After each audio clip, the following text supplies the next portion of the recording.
এলাকার থানার পুলিশ তারা চেষ্টা করে মানুষের হয়ে কথা বলতে, কিন্তু মুশকিল হচ্ছে পুলিশের যিনি মালকিন রয়েছে, পুলিশ যদি মানুষের দুঃখে মানুষের পাশে দাঁড়ায় তো তাহলে সেই পুলিশকে এই থানা থেকে অন্য থানায় বদলি করে দেওয়া হবে বউ বাচ্চা নিয়ে।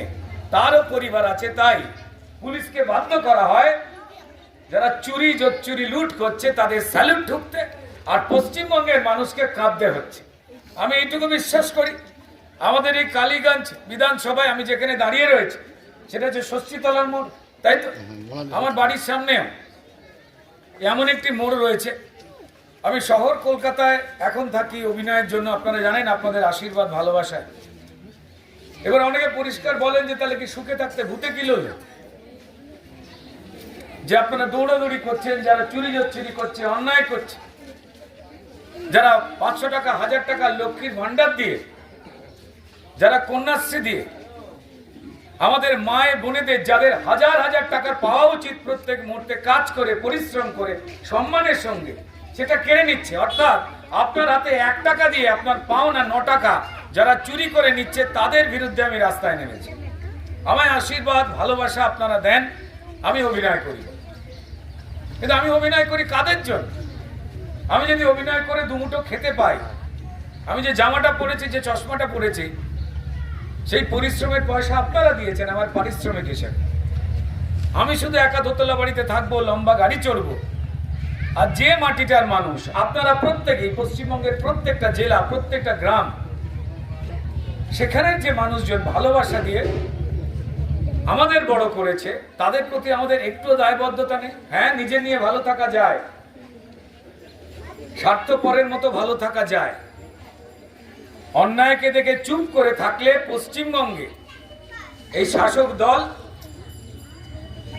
তারা বরং আপনার বাড়িতে উপহার পাঠিয়ে দেবে যে আপনি চুরি জোচ্চুরি খুন অন্যায় রেপ ডাকাতি দেখেও চুপ করে রয়েছেন।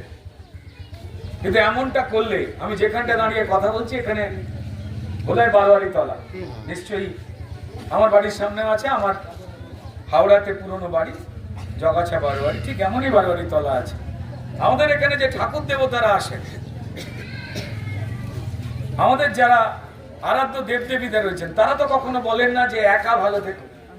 তাই সবাই মিলে লড়াই করবার জন্য আজকে এখানে যারাই উপস্থিত রয়েছেন, মায়েরা বোনেরা, তাদের প্রত্যেককে অনুরোধ করব যে আশিস ঘোষ শুধুমাত্র একজন প্রার্থী, একজন ব্যক্তির নাম না। আশিস ঘোষ আপনাদের প্রত্যেকটা পরিবারের ছেলের নাম, কারণ তিনি ভারতীয় জনতা পার্টির প্রার্থী।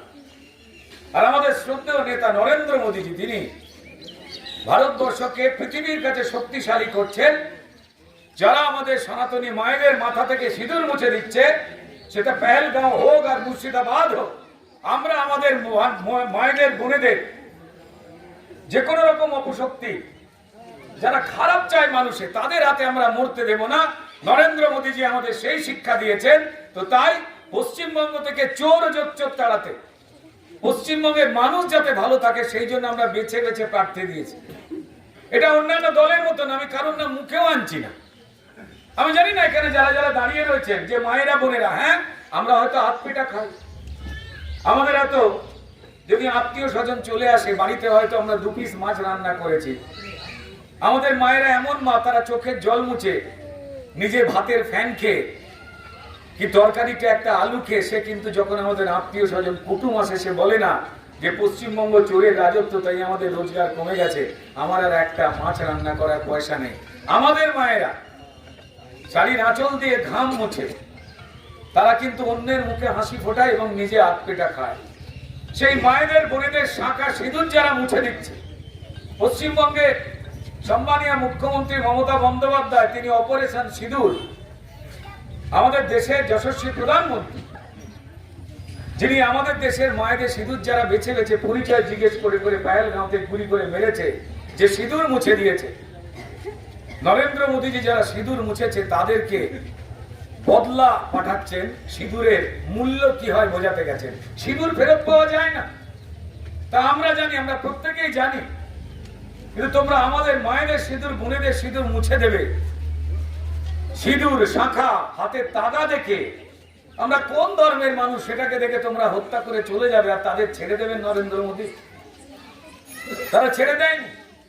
আমরা সিঁদুরের মূল্যের দাম বোঝাতে গেছি। আমাদের ধর্মের পুজো আচ্ছা যেগুলো হয় শুধু নিজের জন্য হয় না, আমাদের সাত পাকে বাঁধায়।